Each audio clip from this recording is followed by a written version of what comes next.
खुलुमबाय।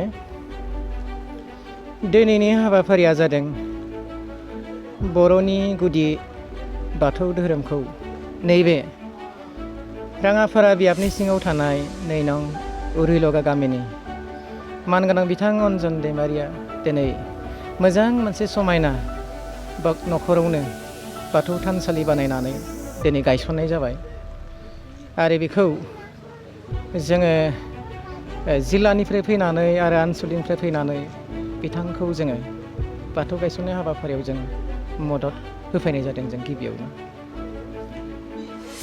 बोसोर गोदानाव जोङो बेरा गोदानखौ बेनिखायनो जों लानाय जायो जिहेथु बोसोर गोदानाव मिथिंगायाबो गोदान बिलाइ लायो, गोजाम बिलाइखौ बिदाय होनानै गोदान बिलाइ खिलियो आरो मिथिंगाया गोदान महर लायो। थिग बेबायदि जोंनि बाथौ धोरोमनि थानसालियाबो गोजाम खुन्थिया, गोजाम खामि जेवराफोरखौ जोङो गोदान दुमनानै बाथौ थानसालिखौ जों गोदान महर होनांगौ।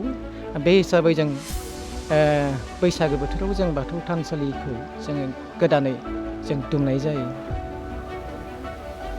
बाथौ धोरोमा थारैनो हिन्दु धोरोम नङा। बाथौ धोरोमा गावनो बे आलादा धोरोम।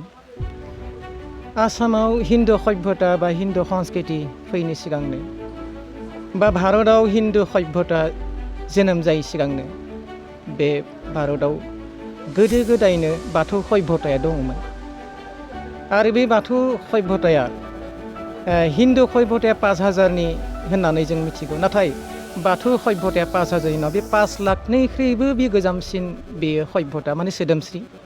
दा बे हिसाबै बाथौ धोरोमा बेयो मोनसे मंगलिय, बेयो मोनसे जनजातिनि ट्राइबेलनि धोरोम आरो बाथौ धोरोमा हिन्दु धोरोम जे नङा बेनि फोरमाना बेनो जे बाथौ धोरोमाव हिन्दु धोरोमाव मुर्ति फुजा फुजियो, बिथांमोना इसोरखौ आकारै फुजियो, मुर्ति फुजा बायदिसिना जेनेबा मुसुखा फुजा बा फट' फुजा बेबायदि लानानै फुजियो।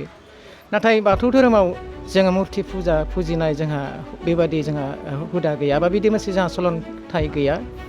बाथौ धोरोमाव जों इसोरखौ निराकार हिसाबै फुजियो आरो इसोरा निराकार।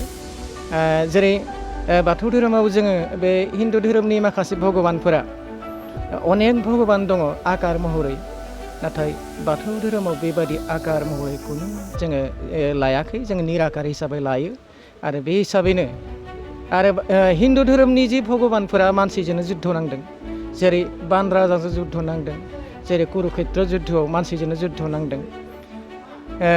मानसि बिनिफ्राय हिन्दु धोरोमनि भगबानफोरनि आखायाव गासैबो अस्त्र शस्त्र दंजोबो, नाथाय इसोरनि आखायाव बेबायदि अस्त्र शस्त्र हाथियार थाया आरो इसोरा निराकारखा, बे मानसिनि उदैयाव जोनोम जाया। बे हिन्दु धोरोमनि जेसेबां भगबान दं बे मानसिनि उदैयाव जोनोम जानाय गोजा। बेनिखायनो हिन्दु धोरोमारि बाथौ धोरोमजों जोंहा गोबां फाराग दङ आरो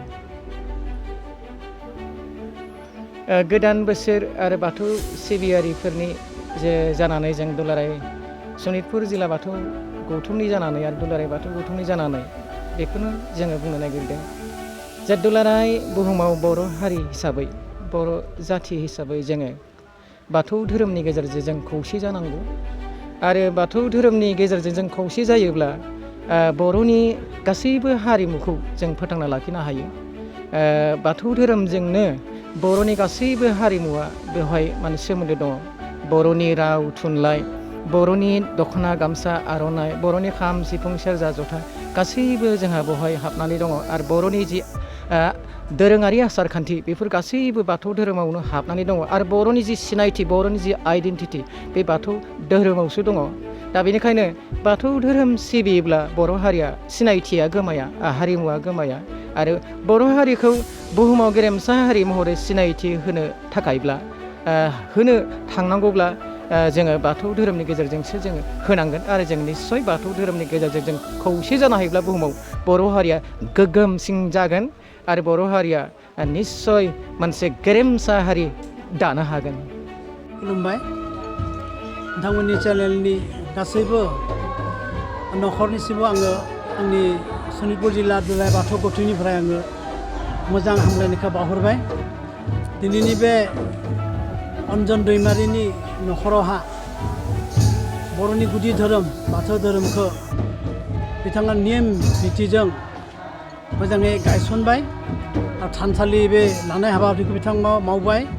बेयाव जोङो सनितपुर जिल्ला दुलाराय बाथौ गौथुमनिफ्राय बिथांमोननि परियाला जे बिदिनो मोजाङै बर'नि आसार खान्थिजों सोलिबाय थानो हाथों बेखौ जोङो आसा फारिदों। आरो बेदिनो जों दिनै बे हाबाफारि बादिनो जोङो सनितपुर जिल्लानि गासै बाथौआरि बर'फोरा बे हाबाफारिखौ लानानै जे दावगालांनो हायो बेखौ जों आसा इसोर आफा बोराइ बाथौनि खाथियाव जोङो आर'ज गाबदों। जोङो नङाब्ला जोंनि बे बर' हारिया दिनै गोग्लैसोना दङमोन, नाथाय जों बे बाथौ धोरोमखौ लाना दिनै जोंनि गेजेराव खौसेथि फैबाय, जोंनि गेजेराव अनलायनाय फैबाय। बे अनलायनाया जोंहा मोनसे दैसा बादि जागोन, बिदि बोहैबाय थागोन।